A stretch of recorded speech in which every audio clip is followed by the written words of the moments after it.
네, 모두 환영합니다. 오늘은 16장이에요. 저희는 이 16장에서 할 게 많지 않아요. 음, 왜냐하면 우리는 다 했거든요.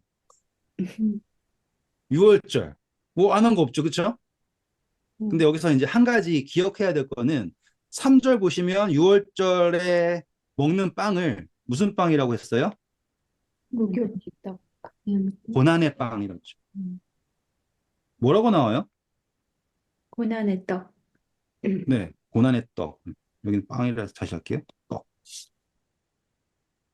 그래서 누룩이 없는 떡을 고난의 떡이다라고 한다면 이 의미를 이제 묵상할 때 조금 더 생각해 볼 수가 있습니다. 누르고 넣으면 부드럽게 하는 거잖아요. 음, 누르고 안 넣으면 있는 그대로라고 하는 것. 그리고 떡을 만들 때 갈아서 우리 소재 드릴 때 그 느낌 그대로 가지고 오셔서 그것을 겪는다 생각하면 됩니다. 그리고 계속 강조하는 것은 이 제물도 이제 원래는 각자 집 앞에서 하는 거잖아요. 그렇죠? 음. 근데 이제 6절 보시면 어떻게 나옵니까? 5절, 6절? 각 성에서 드리지 말고 오직 내 하나님 여호와께서 자기 이름 두시려고 택하신 곳에서 내가 애굽에서 나오던 시각 곧 초저녁 해질 때 유월절 제물을 드리고. 네. 자, 이 6월절이 원래는 애굽에서 나오는 것을 출애굽을 기리는 거잖아요. 출애굽을. 음, 그런데 이제 이 출애굽을 기리는 것을 넘어서서 이제 하나님의 성소로 나오는 거예요. 성소로 나오는 것을 기념한다라고 바뀌어요, 이제. 분명히 출애굽을 기념하는 거예요. 여전히. 그런데 하나님께서 원하시는 거는 뭐냐면 이제 가나안에 왔으니 끝나는 게 아니에요. 가나안에 와도 여전히 우리는 하나님의 성소로 나아가야 된다라고 하는 것으로 그 의미가 계속된다라는 거예요. 음, 여기를 제가 설명드리는 이유는 보세요. 우리가 하늘나라 가면 모든 게 다 끝날까요? 라고 했을 때 답은 아니오가 되는 거라는 거죠. 예수님의 십자가 하늘나라 가면 이제 더 이상 의미 없나요? 아니라는 거예요. 하늘나라 가도 여전히 우리는 성소로 나아가야 됩니다.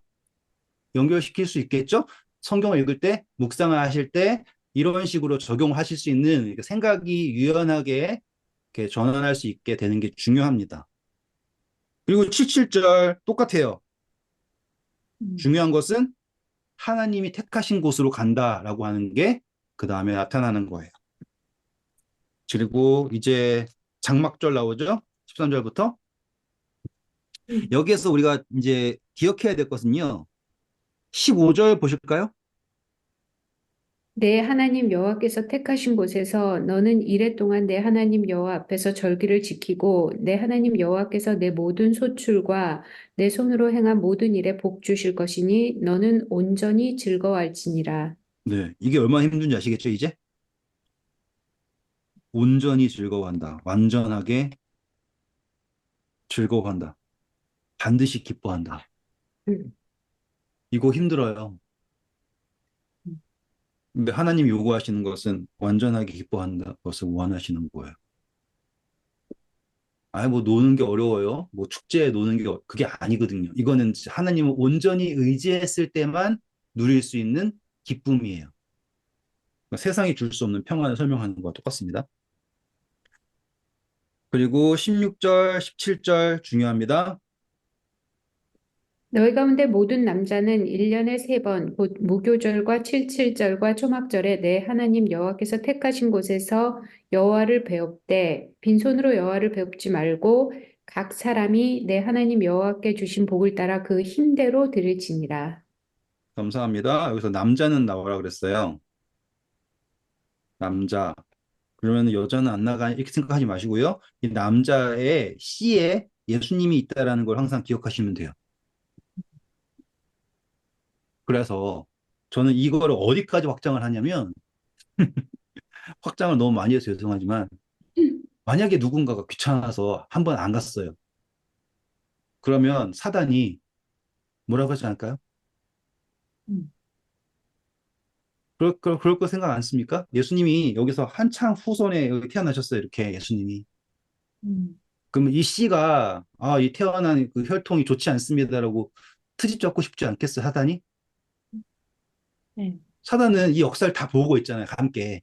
음, 예? 몇 년, 몇 돌에 얘 안 갔어요. 혹은 뭐, 할례 늦게 했어요. 이런 식으로. 제가 전에 말씀드렸듯이 정말로 그 수많은 그 확률 뚫고서 나오는 그 한 가닥에서 예수님 오셨다고 제가 말씀드렸잖아요. 할례 언약부터 시작해가지고. 그리고 근데 하나님의 계명이라고 하는. 네? 하나님의 씨잖아요. 남자의 씨가 아니라. 왜냐하면 여자의 후손이 남자거든요. 음, 창세기 공부하셨지 않습니까? 여자의 후손할 때 너는 남편을 바라는 것이 아니라 남자를 바란다. 가인이 남자를 얻었다 였잖아요. 음, 그래서 이 하나님의 백성들이 하나님 앞에 자신을 보여야 되는 거거든요. 특별히 남자는 보여야 된다라고 한단 말이에요. 난지 8일 만에 할례를 해야 되고요. 하나님께 보여야 되고요. 이러한 수많은 것들이 있는데 이것이 단순히 내가 잘 보이려고 가는 게 아니라 보이는 게 바로 여기에 예수님을 보이러 간다라는 거예요. 그 씨 안에 있는 예수님을 보이러 간다라고 하는 의미로 보시면 이 의미가 깊게 느껴지는 거예요. 음, 남아 선호사상, 뭐 남성 우월주의가 있는 게 아니다. 왜냐하면 이 남자는 여자의 후손을 말하는 것이기 때문에라고 하면 묵상이 달라집니다. 음, 그리고 세 번 나가는 거죠. 세 번. 세 번은 3이라는 숫자는 완전의 숫자나요? 음, 세 번. 공부 다 했어요.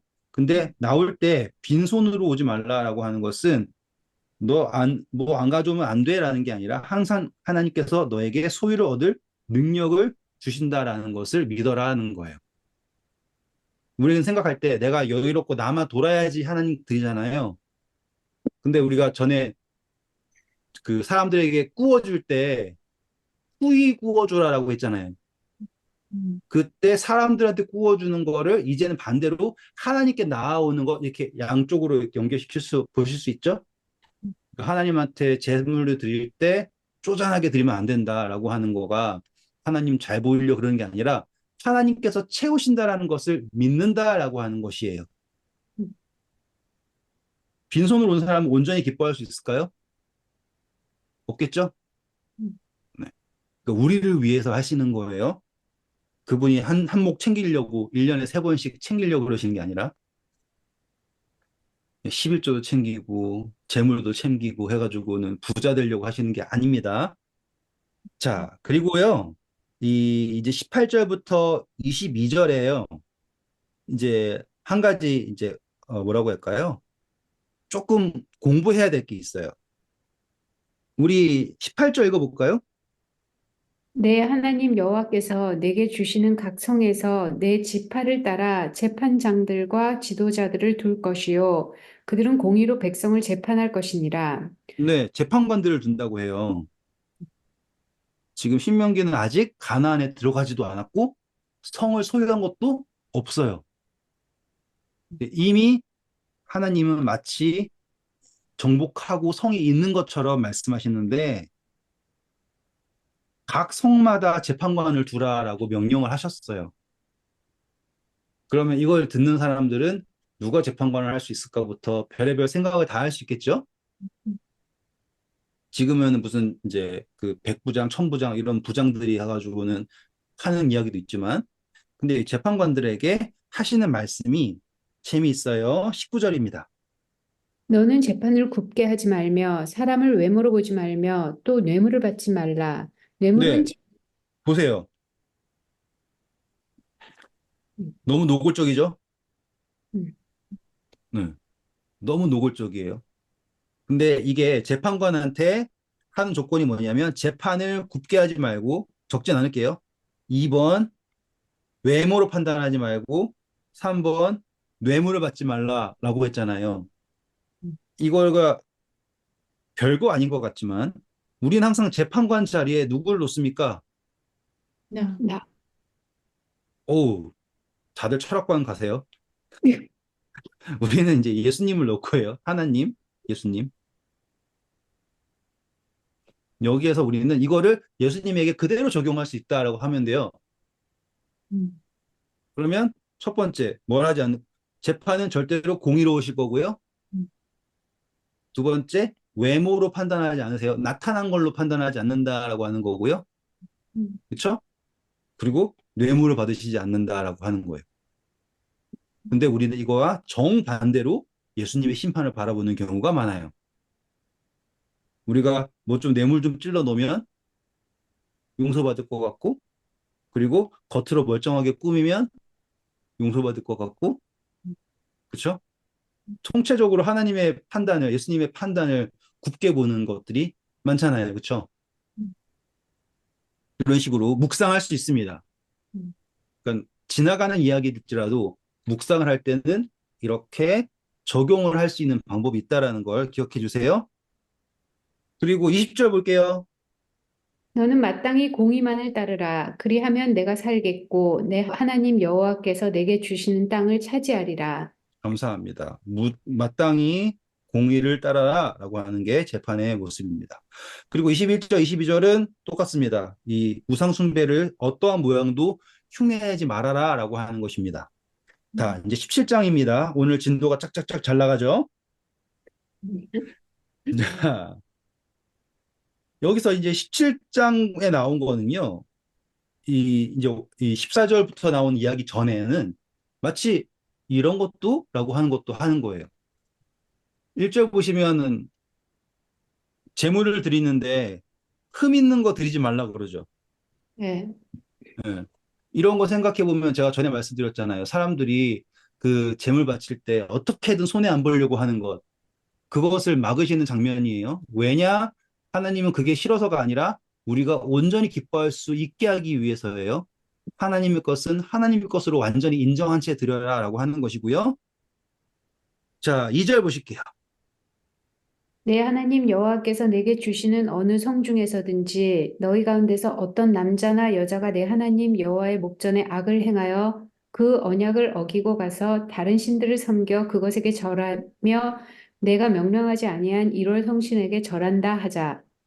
그것이 내게 알려짐으로 내가 듣거든 자세히 조사해 볼지니 만일 그 일과 말이 확실하여 이스라엘 중에 이런 가증한 일을 행함이 있으면 너는 그 악을 행한 남자나 여자를 내 성문으로 끌어내고 그 남자나 여자를 돌로 쳐 죽이되 죽일 자를 두 사람이나 세 사람의 증언으로 죽일 것이요 한 사람의 증언으로는 죽이지 말 것이며 이런 자를 죽이기 위하여는 증인이 먼저 그의 손에 손을 댄 후에 뭇 백성이 손을 댈지니라.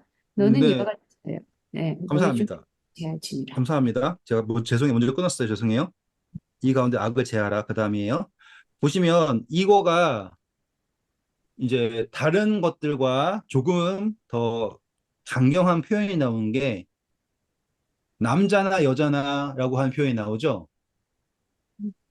남자나 여자나 그거에 대해서 뭐 이렇게 할 수도 있고 저렇게 할 수 있지 않나라고 할 수도 있지만 여기에서 강조점은 먼저가 그러니까 이방신을 섬겼다라고 하는 것보다 먼저가 뭐가 나왔어요? 언약을 범한다는 나왔습니까? 2절에? 언약을 어기고, 네, 네네네. 언약을 어긴다. 그래서 남자든 여자든 관계가 없어요. 언약을 어기면 이제 그것에 대한 효과가 나타나겠죠. 그전에는 아까 남자는 1년에 3번 나타나라 그랬잖아요. 음, 근데 여기서는 지금 남자든 여자든 관계없이 남자 딱 명명했어요. 그리고서는 이 사람들이 언약을 어긴 상태에서 다른 이방 신을 섬기러 가네요. 그렇게 되었을 때 이 사람들이 그냥 이제 말이 어렵다. 그냥 죽이는 게 아니라 조사하래요. 조사하는데 그냥 죽이는 게 아니라 증인까지 하래요. 조사해야 되고요. 증인도 세워야 되고요. 증인도 한 명이면 안 돼요. 2명 이상이어야지 돼요. 그리고 혼자 죽이면 안 돼요. 다, 온 회중이 다 같이 죽여야 돼요. 지금 이거 보시면 그냥 이방신 믿는 사람들을 죽여라 정도가 아니라는 걸 볼 수 있어요. 이거를 우리가 이제 확장해서 생각하면 지금 그 사실에 대하여서 자세히 알아보는 장면이 있어야 되겠죠, 먼저. 그리고 그것에 대하여서 2명 이상의 증인이 세워져야겠네요. 지금 우리는 지금 구속사를 설명하는 거예요. 이걸 통해서. 구속사를 여기서 보는 거라고요. 인류의 역사가 말하는 게 지금 언약을 어긴 것으로 인류의 역사가 시작되고 있잖아요. 그렇죠? 음. 그래서 죄의 삭슨 사망이었고 이것을 먹는 날에는 정령 죽으리라 했을 때 그날 죽어야 되는 거잖아요. 그렇죠? 그런데 그것에 대하여서 지금 심판이 곧바로 이루어지지 않고 벌써 6천 년이라는 시간이 지나고 있고 등등등의 일이 있지 않습니까? 그렇죠? 그것을 통해서 이게 드러나는 거예요. 드러나야 된다라고 하는 표현이 나오잖아요. 그리고 거기에는 분명한 증인이 있어야 돼요. 그렇죠? 그리고 심판은 누가 하는 거라고요? 그렇죠. 회중이 하는 거예요. 회중이 하나님의 이름으로 심판하는 거예요. 그걸 그대로 연결시키면 예수님이 어떻게 십자가 달리셨어요? 회중을 통해서 십자가 달리셨죠? 음. 맞습니까? 네. 그리고 하나님의 이름으로 돌아가셨죠? 그렇죠? 네. 네. 그런 것들로 이렇게 적용이 가능하다라는 거를 생각하시면 읽으실 때 음.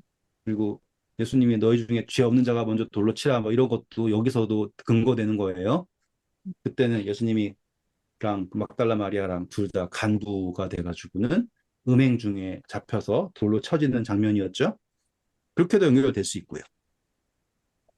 그리고 쭉 넘어가서요. 8절 봐보세요. 이거는 재밌으니까 읽어보세요. 내 성중에서 서로 피를 흘렸거나 다투었거나 구타하였거나 서로 간에 고소하여 내가 판결하기 어려운 일이 생기거든 너는 일어나 내 하나님 여호와께서 택하실 곳으로 올라가서 그렇죠. 자, 이제 판결하는 게 어려워집니다. 이거 연결되는 거예요. 이거 여기서 연결되는 부분이에요. 기억하세요? 음. 연결돼요. 보세요. 연결되는 거예요. 자, 올라가서 예수님 하늘 올라가셨죠? 네.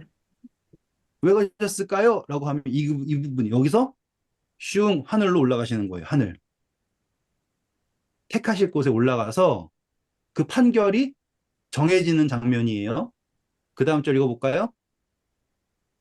레위 사람 제사장과 당시 재판장에게 나가서 물으라. 그리하면 그들이 어떻게 판결할지를 내게 가르치리니 여호와께서 택하신 곳에서 그들이 내게 보이는 판결의 뜻대로 내가 행하되 그들이 내게 가르치는 대로 삼가 행할 것이니 곧 그들이 내게 가르치는 율법의 뜻대로 그들이 내게 말하는 판결대로 행할 것이요 그들이 내게 보이는 판결을 어겨 좌로나 우로나 치우치지 말 것이니라. 감사합니다. 그럼 하늘에서 판결이 이루어지고 돌아와서 심판이 이루어지네요. 맞아요?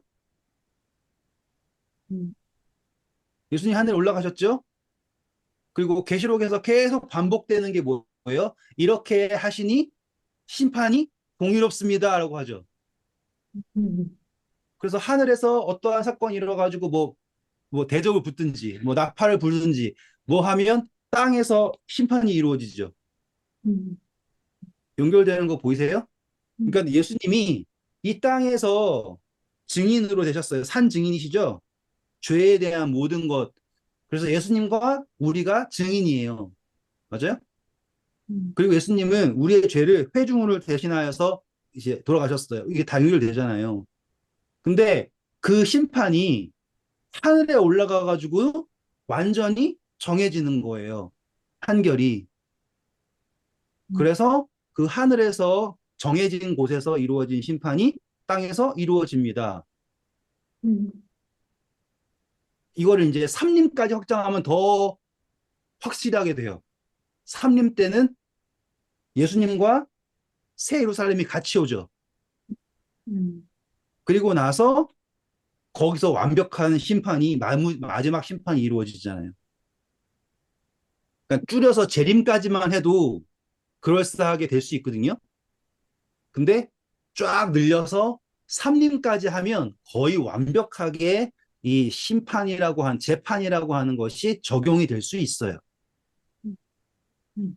그러니까 성경 전체로 볼 수 있는 눈이 있으면 여기도 대단한 묵상이 되는 거예요. 음. 그리고 12절 보세요. 이제 판결이 났을 때 사람은 어떻게 해야 되는가?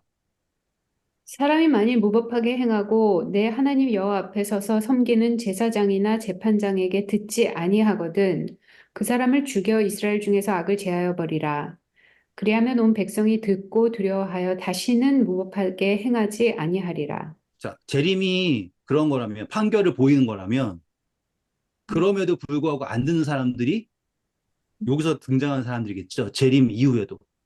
음, 하나님이 예수님을 완벽하게 보이셨는데, 그럼에도 불구하고 판결이 완벽하게 섰는데도 불구하고 듣지 않는 사람들은 소멸된다. 적용될 수 있죠? 음, 네. 이런 걸 들으시면서 고개를 끄덕이실 정도면 이제 정말로 득도의 길로 오르신 거예요. 이 이야기를 다른 사람 해봐요. 그럼 무슨 소리야? 그러고선 지나갈겠죠. 근데 이렇게 들으니까 재밌죠. 네, 근데 어떨 때 무서워요, 저는 조금. 왜 나도 무서운 거야? 이렇게 적용해도 되나? 그러니까 되는데 그러니까 약- 뭐 이러잖아요. 보통 이렇게 성 교사님 말한 것처럼 이런 말 하면, 그러니까 그 무슨 말인지 알죠? 너무 응, A부터 G까지 했는데 A에서 B, C, D, E, F, G 다 건너뛰고 G로 갔잖아요. 네.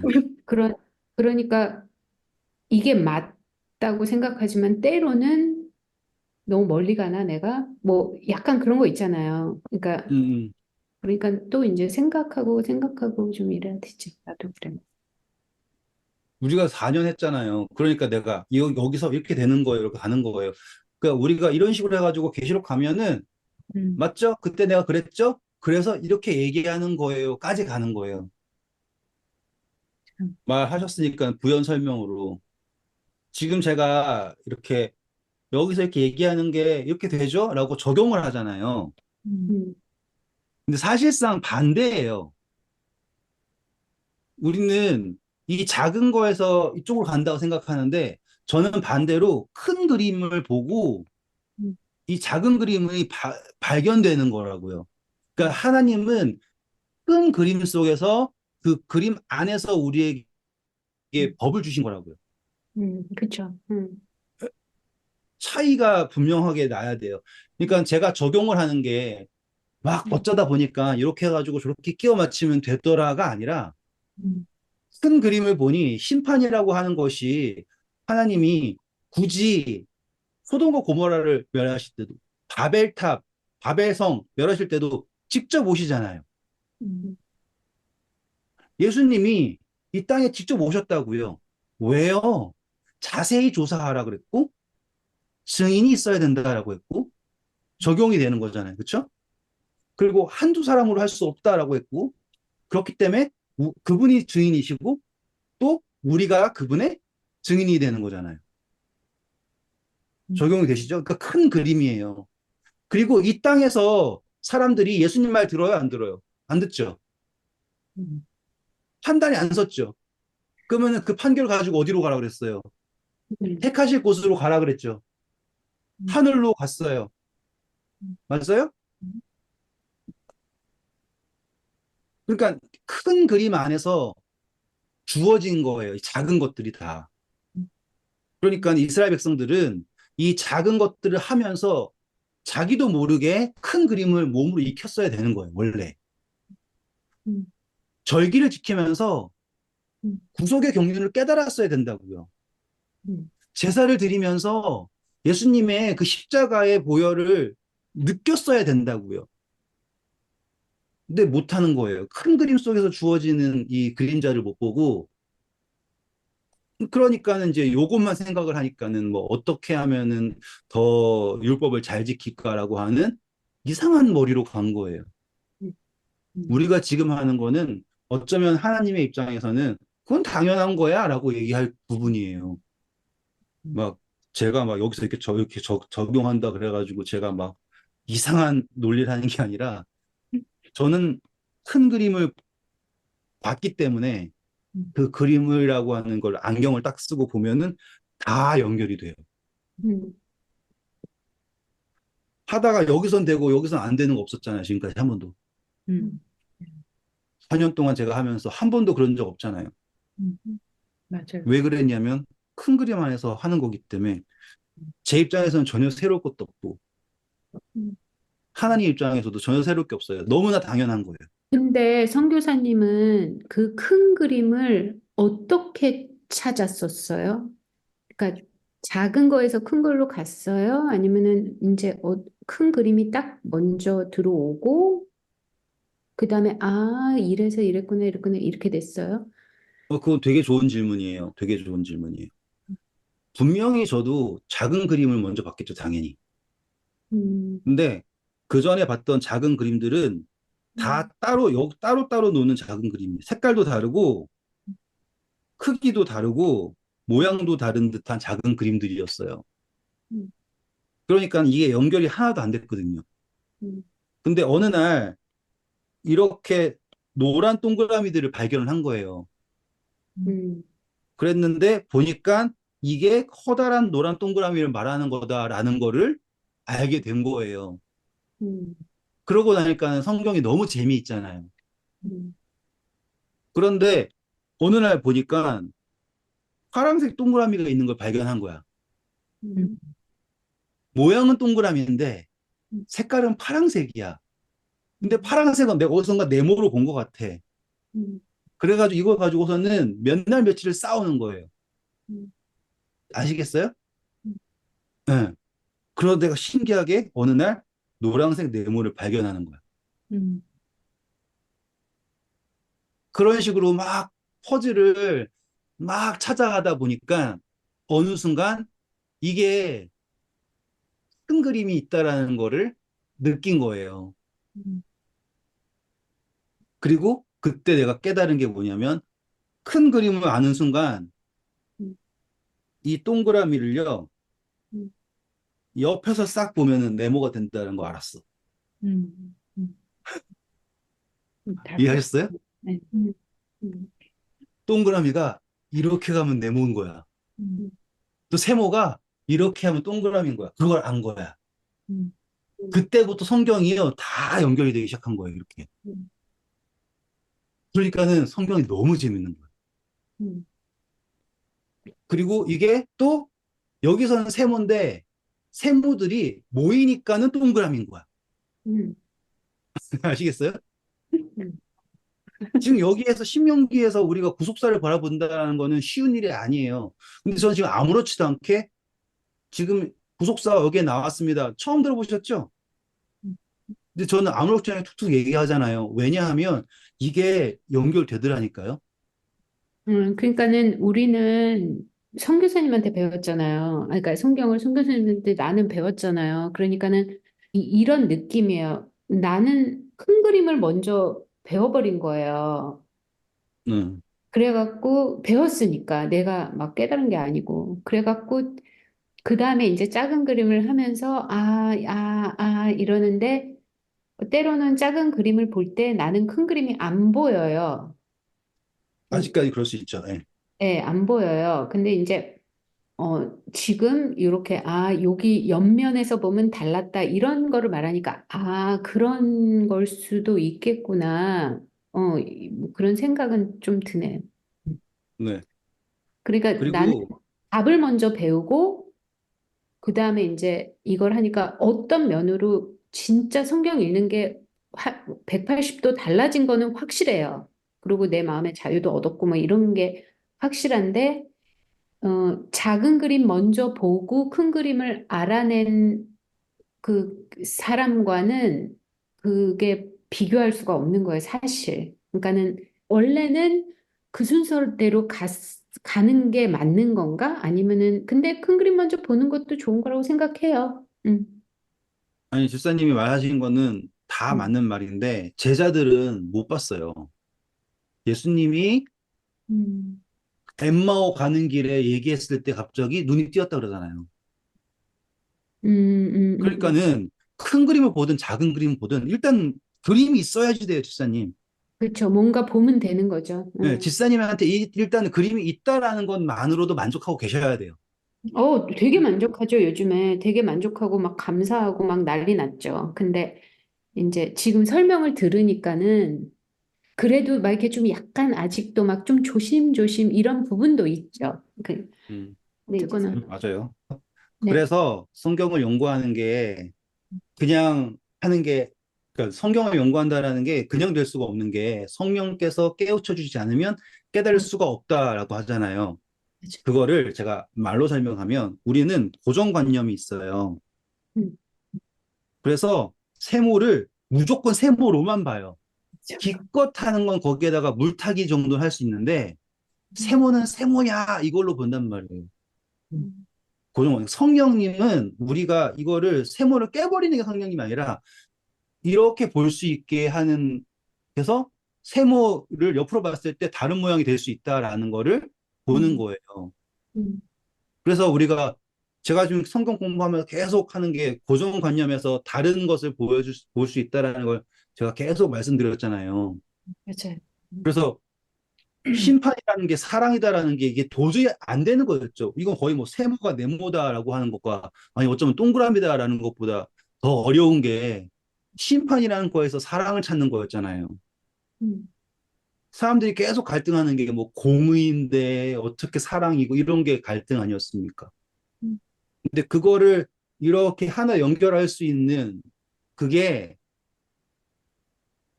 성경을 하나님이 우리가 올바로 해석할 수 있게 이해가 되지 않는 두 개를 동시에 주시는 거예요. 음, 음, 그러니까는 우리가 이 두 개가 절대로 하나 될 수 없는 상태로 읽고 있다면 우리가 읽고 있는 게 고정관념에서 벗어나지 못하고 있다라는 뜻이에요. 여기서 하나님 사랑인데 여기서 아니야 라고 하면 이건 틀린 거라는 거예요. 음, 그럼 우리는 계속해서 그것이 사랑으로 돌아갈 때까지, 이 세모랑 네모가 둘 다 동그라미로 함께 보일 때까지 우리 시선을 계속 옮겨야 되는 거예요. 음, 그런데 어느 순간 이게 둘 다 동그라미로 보여. 음, 그러면은 그 각도가 성경에 있는 맞는 각도인 거예요. 제가 음, 그래서 찾아낸 게 사랑이었고요. 그 음, 다음에 관계였던 거예요. 음, 그래서 제가 항상 관계, 사랑 계속 말하잖아요. 막 저는 막 심판 그런 거 다 뒷전이고 사랑하고 관계로만 다 풀어나가잖아요. 음, 보니까 이렇게 하니까 이 두 개가 함께 딱 보이더라고요. 음, 그렇게 하니까 하나님의 마음이 읽히더라고요. 음, 그러면서 큰 그림이 쫙 그려졌어요. 네, 잔소리였고요. 아무튼 좋은 질문이었어요, 집사님. 예, 그리고 그냥 많이 있어야지 나중에 성령님이 연결해 주는 거예요. 음, 네, 제가 하는 것도 아니고. 음. 제가 했었으면 전 여기 없어요. 박사가 됐을 거예요. 생각해봐. 제가 만약 이런 걸 논문 써봐요. 저 되게 유명해질걸요? 그렇지. 근데 많은 사람들이 안 읽을지도 몰라요. 뭐, 아, 음. 집사님, 논문은 읽어서 하는 게 아니에요. 특이한 생각하는 사람이 유명해지는 거예요. 신학에서는. 아니, 근데 신학은 솔직히 그렇게 쓰면 사람들이 질투할 것이고, 네. 신학에서는 특이한 소리 하는 사람들이 돈 버는데 특이한 얘기를 할 게 없는 거야. 사람들이 다 그 고정관념 속에서 할 수 있는 건 다 팠어요. 음, 그래서 해 아래 새로운 것이 없다는 것처럼 신학이 갈 데가 없으니까는 이제 뭐 예수님이 다른 거다 뭐 이거 이상한 쪽으로 하는 거잖아요.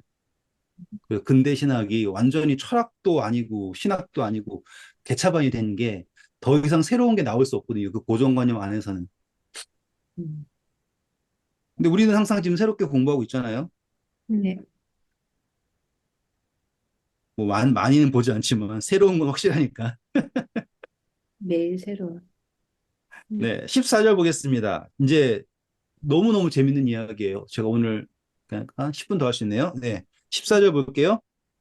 내가 내 하나님 여호와께서 내게 주시는 땅에 이르러 그 땅을 차지하고 거주할 때 만일 우리도 우리 주위의 모든 민족들 같이 우리 위에 왕을 세워야겠다는 생각이 나거든. 네, 이건 예수님이 하나님이 완전히 예언하셨는데 예언에서 가장 슬픈 장면이에요. 음. 근데 왕을 세운다가 아니라 그냥 왕 세우는 게 아니에요. 누구처럼? 다른 주변 왕들처럼, 그렇죠. 다른 민족처럼.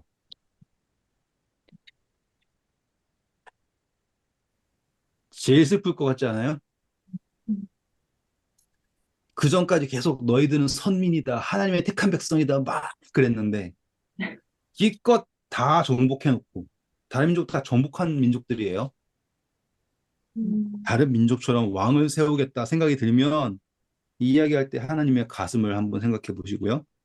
음, 15절입니다. 반드시 내 하나님 여호와께서 택하신 자를 내 위에 왕으로 세울 것이며 내 위에 왕을 세우려면 내 형제 중에서 한 사람을 할 것이요 내 형제 아닌 타국인을 내 위에 세우지 말 것이며 이거 다 어겼죠? 음, 타국인은 어겼나? 헤롯, 헤롯. 음, 헤롯은 유대인이 아니에요. 음, 다 어겼잖아요, 다. 마지막에. 그래서 음, 예수님을 소개할 때 내가 유대인의 왕이냐 이러잖아요. 음, 헤롯은 어쩔 그리고 수 없이 된 거 아닌가? 음, 헤롯이 어떻게 됐다고요? 어쩔 수 없이 그냥 아니죠. 어쩔 수 없이 된 게 아니라 제가 뭐 역사가가 아니기 때문에 자세한 이야기는 몰라요. 하지만 헤롯이 왕이 되는 거를 제사장들이 인정하지 않으면 헤롯이 왕이 될 수 없어요. 왜냐하면 헤롯은 그때는 분봉왕들은 민족을 대표하는 거거든요. 민족을 대표. 음, 헤롯 이전에 그, 제가 또 신학을 했잖아요. 음, 도움될 헤롯 때도 이전에 이제 제사장 왕 때가 있었어요. 음, 마사비 왕조라고 있었어요. 이미 있었어요. 그래가지고 레위 지파들 중에 제사장인데 제가 어쩌면 졸업하니까 금방 다 까먹네요. 일단은 그 로마 시대 그 사이에 반역을 하면서 이스라엘의 왕이라고 자부했던 제사장 왕조가 있었어요. 그건 따지고 보면은 테러리스트들이죠. 음, 그러니까는 이때에 이 제사장 계보가 힘을 얻은 거예요. 그리고 그때 힘을 얻은 애들이 사두개인들이고요. 그리고 제사장파 이렇게 해가지고 검색해 보시면 다 나오고요. 네. 제 머릿속에 있었는데 지워져 버렸어요. 그런데 이 사람들이 이제 반역을 막 했잖아요. 반역을 막 하고 이제 이 사람들을 이제 로마에서는 정리를 해야 되잖아요. 그때 그거를 도와준 애가 헤롯인 거예요. 누구야? 헤롯은 사바사바를 되게 잘하는 사람이었어, 헤롯이. 들어본 것 같아. 사바사바를 잘해가지고 원래 로마가 전쟁에 나가가지고 힘들 때 가가지고는 구조도 해주고 막 그랬어요. 음, 그때 그 공로를 인정해가지고 걔를 분봉왕으로 세워주는 거야. 그랬을 때 얘네 이 제사장 이 마사비 왕조가 끝나고 나서 마사비 맞을 거예요. 그 책도 있어요. 성경 그 외경 중에 제일 마사비, 제일 마사비. 와사비 같아가지고 발음 이상한데 이거 혹시라도 잘못돼도 이해해 주세요. 틀린 정보는 아니니까. 그때 유대 민족들이 헤롯을 인정해 준 거예요. 음, 그렇기 때문에 왕이 된 거지. 안 그랬으면 절대로 될 수가 없는 거예요. 음, 네. 마카비. 마카비. 죄송합니다. 큰일 날 뻔했네. 아니, 어디서 나도 마카비. 옛날에 봤는데 기억이 안 나는데 마사비는 아닌 것 같아서. 이상하게 내가 말하면서도 마사비. 아니, 마, 내가 이걸 영어로 배웠잖아. 어, 그리고 그게 헷갈렸나 봐요. 뭐, 아, 웃겨라. 마사비라고도 하나 봐요. 마사비. 마카비 왕조가 원래 네, 맞아요. 아휴, 아무튼 제 짧은 지식을 이해해 주셔서 감사합니다. 그래서 중요한 건요, 택하신다는 거예요. 하나님께서 택하신. 음, 아까 예배 드리는 것도 그렇고, 재판받는 것도 그렇고, 택하셨다라는 게 중요하잖아요. 음, 그래, 좋아. 너네가 다른 나라들처럼 왕을 갖고 싶다면, 음, 내가 택한 사람이면 어떻겠니? 라고 하는 거. 음, 이건 마치 이제 자식이 이제 결혼하는데 이상한 사람이랑 결혼하려면 맡고 싶은 부모의 마음과 비슷하지 않을까 싶기도 하고요. 음, 근데 자식은 또 말 더럽게 안 듣잖아요. 그렇죠? 그리고 자식 이긴 부모 없는 것처럼 그래서 왕을 주셨나? 택하신 왕은 예수님이 결국에 되는 거예요. 이렇게. 음, 근데 중요한 건 하나님이 택하시는 것을 우리도 택할 수 있는가라고 하는 거는 질문이 되는 거예요. 큰 그림에서. 그리고 제발 그 사람이 너의 형제여야 된다 그랬죠? 예수님이 우리의 형제가 되셨죠. 음, 그래서 우리를 형제라 부르기를 부끄러워하지 않으셨다. 이런 것도 적용하실 수 있으셔야지 됩니다. 음. 큰 그림에서 보니까 보이죠? 네, 네. 네. 그리고 중요한 것은 16절. 그는 병마를 많이 두지 말 것이요 병마를 많이 얻으려고 그 백성을 애굽으로 돌아가게 하지 말 것이니 이는 여호와께서 너희에게 이르시기를 너희가 이 후에는 그 길로 다시 돌아가지 말 것이라 하셨음이며 네, 이거 누가 다 했어요? 솔로몬이 다 했죠. 음, 솔로몬이 병마를 늘리고 애굽에서 하고 결혼도 하고 난리쳤죠. 지혜 얻기 전이에요. 음, 음, 지혜 얻었어도 실수하긴 했지만 왜냐하면 이게 합리적이거든요. 세상이 보기에 합리적인 선택. 그런데 그렇게 하지 말아라 라고 합니다. 17절. 그에게 아내를 많이 두어 그의 마음이 미혹되게 하지 말 것이며 자기를 위하여 은금을 많이 쌓지 말 것이니라. 그가 왕에 솔로몬이 다 했어요. 18절입니다. 그가 왕에 오르거든 이 율법서의 등사본을 레위 사람 제사장 앞에서 책에 기록하여 평생에 자기 옆에 두고 읽어 그의 하나님 여호와 경외하기를 배우며 이 율법의 모든 말과 이 규례를 지켜 행할 것이라. 자, 멈춰주세요. 이 사람이 해야 될 게 뭐냐. 왕이 되면 율법서를 레위인 앞에서 큰 그림에 보세요. 레위인들 앞에서 율법서를 기록해야 돼요. 음, 예수님이 왕이 되셨죠? 음, 그렇죠? 우리 앞에서 그분의 삶으로 기록하셨어요. 보여요? 큰 그림으로는 보이는 거예요. 음, 그래서 이 기록하셔가지고 그것을 가지고 하늘로 가신 거죠. 음, 그래서 자기 곁에 두고 평생토록 그거 읽어 하나님을 두려워하는 것을 배운다. 음. 음. 조금 시간이 지난 것 같지만 좀만 더 해볼게요. 우리 이사야서 11장 1절, 2절 읽어보실까요?